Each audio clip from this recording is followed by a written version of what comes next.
The U.S. just deployed 6 nuclear-capable stealth bombers near Iran, carrying the largest non-nuclear bombs on Earth. Tensions are exploding in the Middle East as Washington positions itself for a potential showdown. At the center of it all, a 14-ton monster of destruction, the GBU-57 Massive Ordnance Penetrator. Built to go where nukes can't and penetrate 60 meters underground, the GBU-57 Massive Ordnance Penetrator, known as the largest non-nuclear bomb in the U.S. arsenal, was designed to destroy underground fortresses without crossing the nuclear threshold.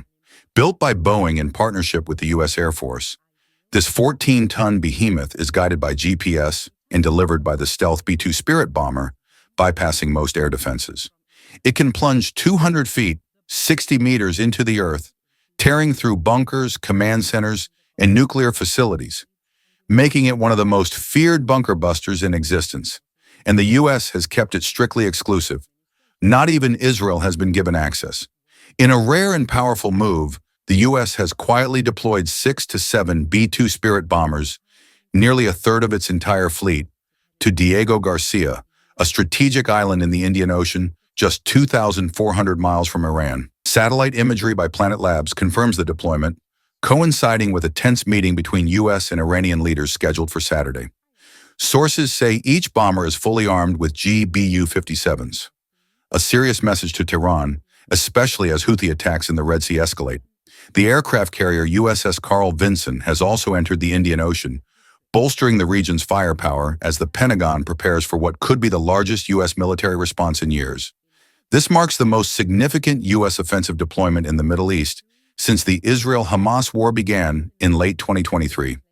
Fighter squadrons, stealth bombers, and weapon-laden cargo planes have poured into the region, not just to support Israel, but to prepare for potential action against Iran, especially after last month's missile attacks on Israel.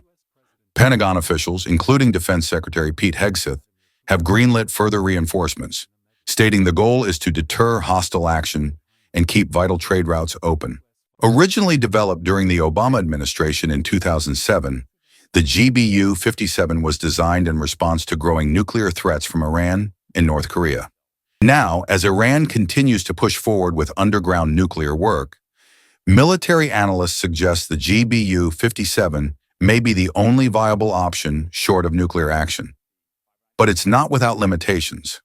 Priced at over $20 million per unit, only compatible with the aging B-2 fleet, and enemy nations are digging deeper, spreading out infrastructure to evade a single-point strike. Still, the deployment of these bombers signals serious intent, and the world is watching.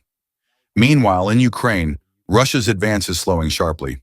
According to NATO intelligence, Moscow's territorial gains have dropped by over 80% since late 2023. Key reasons: fierce Ukrainian defenses, brutal winter conditions, and the massive use of drones by Kiev's forces.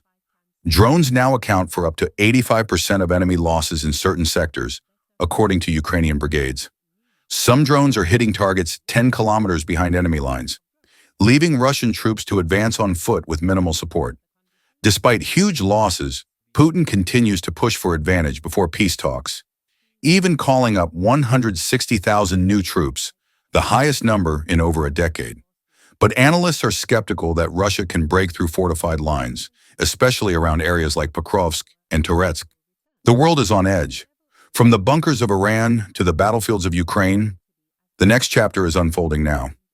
Subscribe to 24-Hour Military Channel for real-time updates, expert analysis, and exclusive frontline footage. Stay informed, stay sharp, stay with us.